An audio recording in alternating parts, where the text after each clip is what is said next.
A group of local school leaders says that the state is wasting taxpayer dollars by forcing schools to fill out unnecessary reports.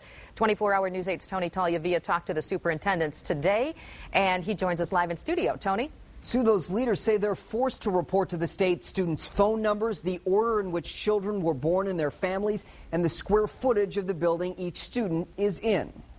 What you see in front of you here constitutes a form of waste in government. Standing in front of boxes of data schools send to the state, Forest Hills Superintendent Dan Behm said school leaders don't mind sending reports about how many students they have and how those students are doing.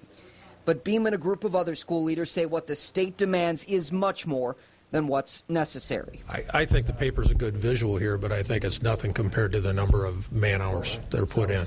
The amount of time that we have to dedicate to this has been just extreme, and that's one of our biggest concerns. Is siphoning off resources from the classroom. In addition to 123 fields of information about students, the district leaders tell us they have to send information about the level of education of non-teaching staff. But to tell the state multiple times a year that Jane Doe is still the lifeguard, and to fill out all the different fields that we'd fill out for a teacher to also do that for a lifeguard, we feel that that doesn't make a lot of sense. Among the reams of paper trotted out by superintendents are critical pieces of information like student counts and other reports required by federal law. But the superintendents say all the extra data costs money for staff and I don't think anybody here is looking for additional state dollars. We know they don't have them. What we're looking for is a reduction in administrative costs.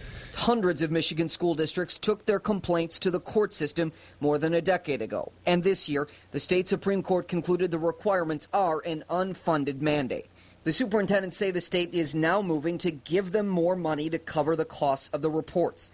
But they accuse the state of playing a shell game, taking money already set to go to schools and putting it into a separate fund to cover the costs of the reports. Moreover, we would contend the state doesn't need to spend all of that money. It's possible the state wants the information for research, but superintendents say they don't get to see any research themselves. We put in calls to 3 state offices to try to get a response to the superintendent's concerns. So far, we haven't heard answers. Brian?